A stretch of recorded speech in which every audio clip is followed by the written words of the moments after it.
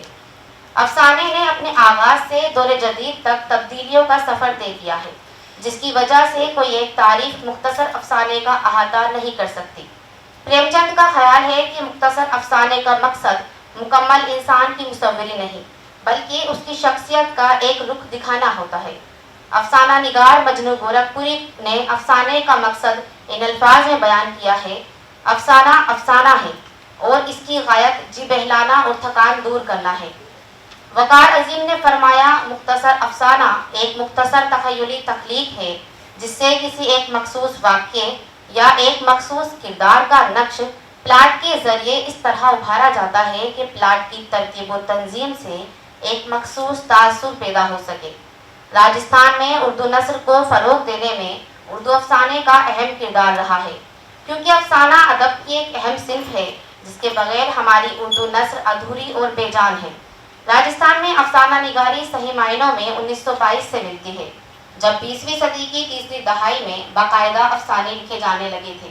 ابھی تک کی تحقیق کے مطابق حیدر اجمیری کے 2 افسانے روزہ اور شمعدان راجستھان کے مطبوعہ قدیم افسانے ہیں جو 1000 داستان لاہور سے شائع ہوئے۔ لیکن جیسا کہ میرے مضمون کا موضوع ہے ریاست راجستھان میں افسانے کی موجودہ صورتحال، تو اس لحاظ سے ہمیں یہ بھی دیکھنا ہے کہ موجودہ دور میں یعنی 21ویں صدی میں اردو افسانے میں کیا کیا تبدیلیاں پیش آئی۔ موجودہ دور میں مختصر افسانے میں بہت سی تبدیلیاں پیش آئی ہے، یعنی اب اس کے موضوعات میں اور زیادہ وسعت ہو چکی ہے۔ الگ الگ موضوعات نئے نئے پہلوؤں سے پیش کیے جانے لگے ہیں۔ انسانی زندگی میں پیش آنے والے نشیب و فراز کو اس میں خوبصورتی سے پیش کیا جاتا ہے۔ 20ویں صدی سے 21ویں صدی کے سفر میں افسانے کے موضوعات یکسر بدل گئے ہیں۔ اب سماج میں اعلیٰ کرداروں کا فقدان ہو گیا ہے۔ آج کے دور میں رشتوں کا تقدس بھی ختم ہوتا جا رہا ہے، تو ہمیں اکثر یہ رشتے خود پر ہنستے اور روتے نظر آتے ہیں۔ یہ تھی محترمہ غوثیہ کوثر صاحبہ۔ اس سیشن کے آخری مقالہ نگار جناب حشمت علی صاحب کو دعوت دیتا ہوں کہ وہ تشریف لائیں اور اپنا مقالہ پیش کریں۔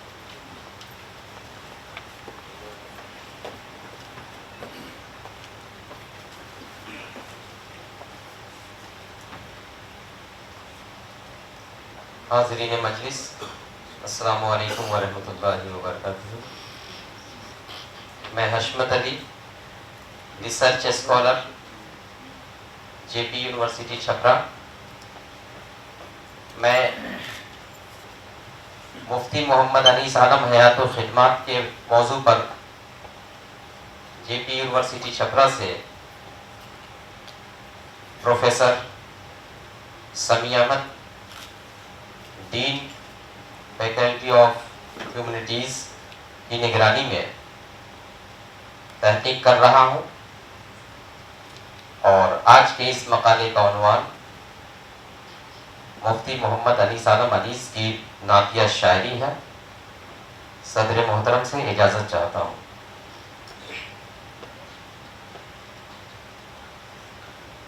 اصناف شاعری میں نعت بہت ہی مقبول ہے، چونکہ اس کی کوئی مخصوص حیت نہیں، اس لیے شاعری کی بیشتر اصناف کی حیت کو اس نے اپنا لیا ہے۔ شعرائے عرب و عجم اس کے دل دادا نظر آتے ہیں، اور بعضوں نے تو نعت گوئی کو ہی اصل شاعری تسلیم کر لی ہے جو نجات کا وسیلہ بن سکتی ہے۔ قبل اس کے کہ مفتی محمد انیس عالم انیس کی نعت گوئی پر روشنی ڈالی جائے، یہ ناگزیر معلوم ہوتا ہے کہ حمد و مناجات، نعت اور منقبت کی تفریق کو واضح کی جائے۔ ایسی شاعری جس میں خدائے وحدہ لا شریک کی ستائش بیان کی جائے اور اس کی عنایتوں کو نظم کیا جائے، حمد کے ذیل میں آتی ہے۔ مثال کے طور پر مفتی محمد انیس عالم انیس کی نظم کا یہ بند ملاحظہ ہو: پوچھا گل سے جو میں نے کہ اے خوب رو، تجھ میں آئی کہاں سے نزاکت کی خوب، کس کی بو تجھ میں ہے کس سے رنگی ہے تو، ہنس کے بولا کہ اے طالب رنگ و بو، اللہ اللہ اللہ اللہ۔